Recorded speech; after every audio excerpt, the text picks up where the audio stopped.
بسم الله الرحمن الرحيم.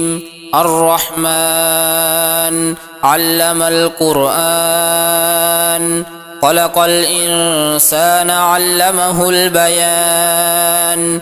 الشمس والقمر بحسبان، والنجم والشجر يسجدان.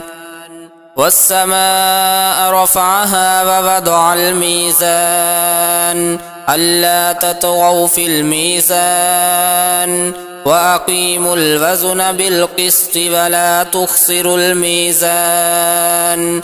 والأرض وضعها للأنام، فيها فاكهة والنخل ذات الأكمام، والحب ذو العصف والريحان.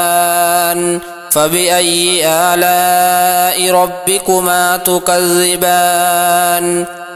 خلق الإنسان من صلصال كالفخار، وخلق الجان من مارج من نار. فبأي آلاء ربكما تكذبان؟ رب المشرقين ورب المغربين، فبأي آلاء ربكما تكذبان؟ مرج البحرين يلتقيان، بينهما برزخ لا يبغيان. فبأي آلاء ربكما تكذبان؟ يخرج منهما اللؤلؤ والمرجان. فبأي آلاء ربكما تكذبان؟ وله الجوار المنشآت في البحر كالأعلام. فبأي آلاء ربكما تكذبان؟ كل من عليها فان، ويبقى وجه ربك ذو الجلال والإكرام. فبأي آلاء ربكما تكذبان؟ يسأله من في السماوات والأرض، كل يوم هو في شأن. فبأي آلاء ربكما تكذبان؟ سنفرغ لكم أيها الثقلان. فبأي آلاء ربكما تكذبان؟ يا معشر الجن والإنس إن استطعتم أن تنفذوا من أقطار السماوات والأرض فانفذوا، لا تنفذون إلا بسلطان. فبأي آلاء ربكما تكذبان؟ يرسل عليكما شواظ من نار ونحاس فلا تنتصران. فبأي آلاء ربكما تكذبان؟ فإذا انشقت السماء فكانت وردة كالدهان. فبأي آلاء ربكما تكذبان؟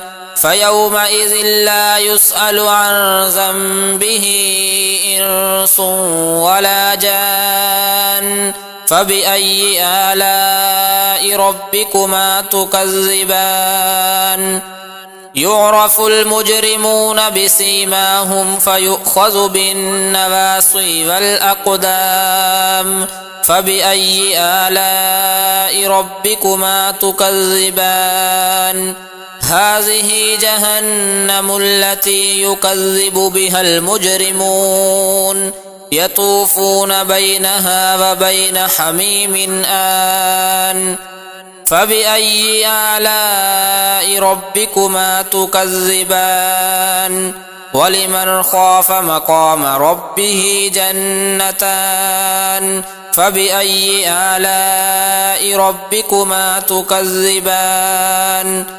ذواتا أفنان. فبأي آلاء ربكما تكذبان فيهما عينان تجريان فبأي آلاء ربكما تكذبان فيهما من كل فاكهة زوجان فبأي آلاء ربكما تكذبان متكئين على فرش بطائنها من استبرق وجنى الجنتين دان فبأي آلاء ربكما تكذبان فيهن قاصرات الطرف لم يطمثهن إنس قبلهم ولا جان فبأي آلاء ربكما تكذبان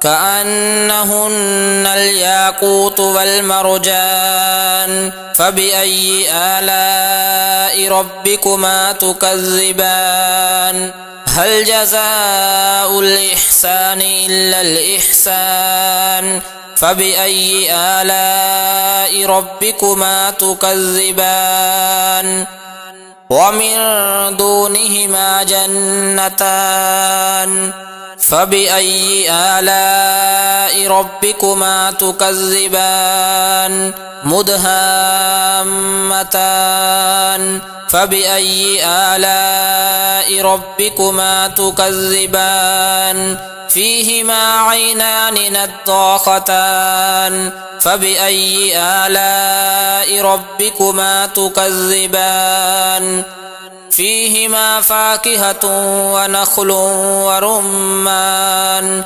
فبأي آلاء ربكما تكذبان فيهن خيرات حسان فبأي آلاء ربكما تكذبان حور مقصورات في الخيام فبأي آلاء ربكما تكذبان لم يطمثهن إنس قبلهم ولا جان فبأي آلاء ربكما تكذبان متكئين على رفرف خضر وعبقري حسان فبأي آلاء ربكما تكذبان تبارك اسم ربك ذي الجلال والإكرام